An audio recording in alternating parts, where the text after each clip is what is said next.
Christian Breleux, bonjour. Ce matin, vous avez manifesté devant Nature Agora. Pour quel motif? Oui, nous sommes venus en délégation représentant les chasseurs au budget modeste et les propriétaires de petits parcellaires dans le département de l'Aisne qui se sentent aujourd'hui menacés par un projet de modification de l'arrêté sécurité publique.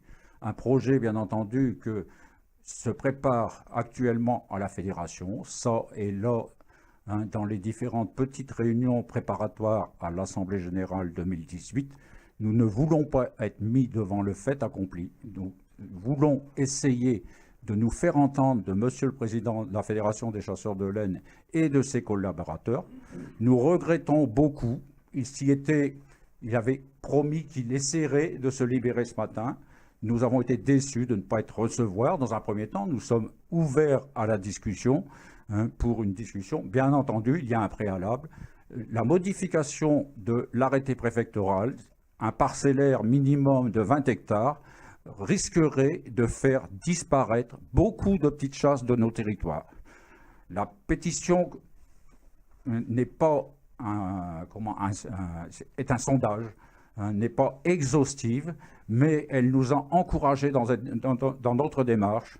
Nous sommes surpris de l'écho qu'elle a reçu et du soutien de nombreux chasseurs qui nous encouragent dans notre démarche parce qu'ils sont également actuellement inquiets des orientations qui se préparent. Nous ne parlerons pas aujourd'hui des coûts, puisque le temps nous est limité, mais nous aurons l'occasion d'y revenir prochainement. Alors, quelles sont vos attentes alors justement ? Alors, nos attentes, c'est que l'arrêté préfectoral sécurité publique ne soit pas modifié de façon restrictive par rapport aux petites chasses que nous représentons, mais nous nous inscrivons également dans une démarche plus générale. Je vais, Monsieur Francis Douchet, nous rappeler, puisque je ne suis pas un internaute, je suis un homme de terrain, j'ai souvent mes bottes, mais des personnes m'aident aujourd'hui dans mes recherches.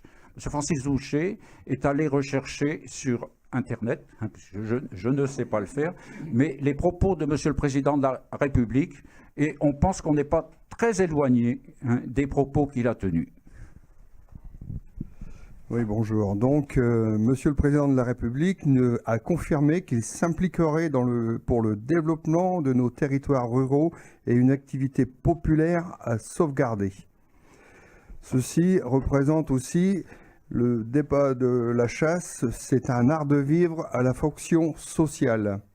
Plus qu'un loisir, la chasse est avant tout un art de vivre. Voilà. Donc on peut dire qu'il y a eu des réserves naturelles de créer, etc. Il faut qu'on essaye de garder nos petites parcelles, sachant que ces gibiers qui sont dans nos petites parcelles permettent aussi de faire de la réserve, même pour les grosses chasses. Voilà. En conclusion, si vous le permettez, aujourd'hui, si nous sommes là, c'est parce que nous luttons pour notre survie, c'est bien de ça qu'il s'agit. Et en conclusion, je vous citerai Madame Roland, vous savez, qui est montée sur l'échafaud. Vous savez ce qu'elle a dit? Elle a dit « Liberté, que de crimes en ton nom ». Et là, je crois que là, on pourrait dire, par extension, sécurité, que d'injustice et de combine en ton nom. Ma dernière question, en cette année 2018, comment on peut définir un chasseur? Un chasseur est quelqu'un qui aime bien la campagne avant tout, mais qui participe beaucoup à son entretien. Les chasseurs aujourd'hui, en règle générale, se doivent d'être respectueux de la nature et des autres utilisateurs de la nature. Les chasseurs, si modestes soient-ils dans nos petites communes, n'ont rien à envier des chasseurs qui ont des moyens plus importants. Nous ne les jalousons pas, mais nous ne sommes pas aujourd'hui plus dangereux les uns que les autres.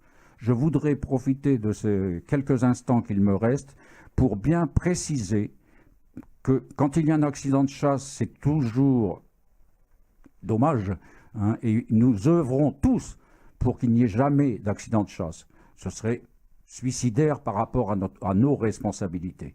Aujourd'hui, aucun accident de chasse qui a eu lieu dans le département de l'Aisne ou dans les Hauts-de-France ou même en France, ne peut être reproché à un organisateur de chasse sur des petits parcellaires. Donc la modification prétextée de la sécurité publique pour nous restreindre notre possibilité de chasse ne tient pas. Voilà. Merci messieurs, affaire à suivre et évidemment nous ouvrirons notre micro au président de la Fédération de chasse.